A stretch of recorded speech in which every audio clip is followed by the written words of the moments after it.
शिक्षा विभाग में डिजिटल नवाचारों पर मैराथन मंथन। प्रदेश की सीनियर सेकेंडरी स्कूलों में अब साप्ताहिक टाइम टेबल से चलेगी स्मार्ट क्लासेज। शासन सचिव ने वीसी में दिए विशेष दिशा निर्देश।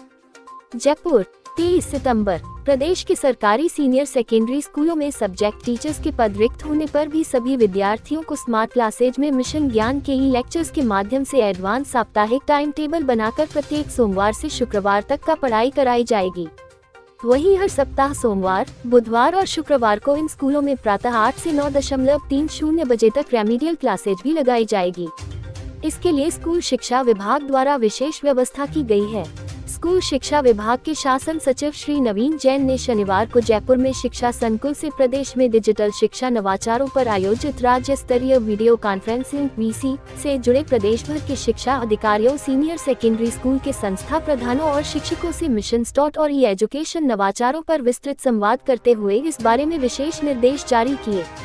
उन्होंने कहा कि शाला दर्पण पोर्टल पर स्मार्ट क्लासेज के संचालन की मॉनिटरिंग के लिए विशेष मॉड्यूल बनाया गया है।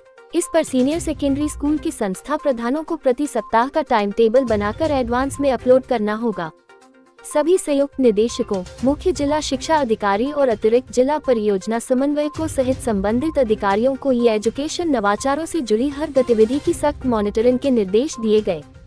ऑनलाइन ऑफलाइन मोड पर चलेगी स्मार्ट क्लासेज। श्री जैन ने कहा कि स्कूलों में 9वीं से 12वीं कक्षा के विषय अध्यापक उपलब्ध नहीं होने पर भी ऑनलाइन और ऑफलाइन मोड पर स्मार्ट क्लासेज के माध्यम से विद्यार्थियों को अध्ययन कराने के लिए मिशन स्टॉट के तहत योजनाबद्ध तरीके से व्यापक तैयारियां की गई है। जिन स्कूलों में कंप्यूटर, स्मार्ट टीवी और इंटरनेट की सुविधा उपलब्ध है, वहां ऑनलाइन मोड पर मिशन ज्ञान के ई लेक्चर से पढ़ाई कराई जाएगी। वहीं इंटरनेट कनेक्टिविटी की समस्या वाले क्षेत्रों में भी बिना किसी रुकावट के ऑफलाइन मोड पर नियमित और स्मार्ट क्लासेज संचालन के लिए हार्ड ड्राइव में मिशन ज्ञान के 9वीं से 12वीं तक के लेक्चर फीड करते हुए स्कूलों तक पहुंचाए जा रहे हैं। अभी तक प्रदेश के 2000 सीनियर सेकेंडरी स्कूलों में प्री लोडेड लेक्चर के साथ हार्ड ड्राइव पहुँचा दी गई है। आगामी 3 सप्ताह में शेष स्कूलों में भी ये हार्ड ड्राइव उपलब्ध करा दिए जाएंगे। उन्होंने कहा कि जिन स्कूलों में विषय अध्यापक उपलब्ध हैं, वहां कठिन टॉपिक के बारे में या फिर सब्जेक्ट टीचर्स की अनुपस्थिति में तकनीक का इस्तेमाल करते हुए छात्र छात्राओं को स्मार्ट तरीके से अध्ययन का विकल्प प्रदान किया जाए। बदलती तकनीक से घबराएं नहीं, अपनाकर लाएं बदलाव। शासन सचिव ने वीसी में विभागीय अधिकारियों, संस्था प्रधानों और शिक्षकों का आह्वान किया है कि वे विद्यार्थियों को कक्षाओं में स्मार्ट क्लासेज के माध्यम से पढ़ाने के लिए बदलती तकनीक के दौर से घबराएं नहीं, उसे सहजता से आगे बढ़कर अपनाते हुए धरातल पर शिक्षण के तरीके में बदलाव लाए। उन्होंने कहा कि टेक्नोलॉजी के चेंज को न कोई रोक पाया है और न कोई रोक पाएगा। ऐसे में smart classes, smart TV, computer, internet और हार्ड ड्राइव जैसी डिजिटल टेक्नोलॉजी का बेहतरीन इस्तेमाल करते हुए विभागीय अधिकारी और शिक्षक इन नवाचारों का अपने स्तर से नेतृत्व करें। 29 सितंबर से चलेगी रेमेडियल क्लासेज। वीसी में रेमेडियल क्लासेज के संचालन के लिए स्कूलों में वर्कबुक वितरण की भी विशेष रूप से समीक्षा की गई। शासन सचिव ने निर्देश दिए कि राज्य स्तर से सीबीओ को जो वर्कबुक भिजवाई गई है, उनका 27 सितंबर तक सभी स्कूलों में वितरण करते हुए हर बच्चे के हाथ में पहुंचाना सुनिश्चित करें। इसके बाद 29 सितंबर से निर्धारित कार्यक्रम के अनुसार सभी सीनियर सेकेंडरी स्कूलों में रेमेडियल क्लासेज का संचालन आरंभ करें।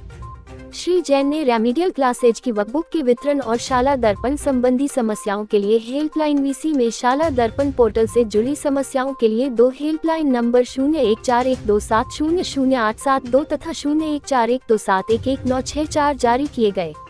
अधिकारियों और संस्था प्रधानों को विभागीय सूचनाओं के ऑफलाइन आदान प्रदान के बजाय शाला दर्पण पोर्टल के माध्यम से ऑनलाइन मोड पर सूचनाएं भिजवाने के निर्देश दिए गए। वीसी में स्कूल आफ्टर स्कूल प्रोग्राम, शाला सम्मेलन ऐप, छात्र उपस्थिति ऐप, प्रमुख कंपनियों के साथ राज्य के राजकीय विद्यालयों में अध्ययनरत विद्यार्थियों के लिए डिजिटल एजुकेशन नवाचारों के MOU सहित अन्य एजुकेशन से जुड़ी अन्य गतिविधियों पर चर्चा की गई। वीसी में स्कूल शिक्षा निदेशक श्री कानाराम, राजस्थान स्कूल शिक्षा परिषद की आयुक्त एवं राज्य परियोजना निदेशक डॉक्टर टी शुभमंगला, अतिरिक्त राज्य परियोजना निदेशक डॉक्टर अनिल कुमार के अलावा प्रदेश भर से संयुक्त निदेशक, CDO, DO, CBO और सीनियर सेकेंडरी स्कूलों के संस्था प्रधान तथा अन्य संबंधित अधिकारी मौजूद रहे।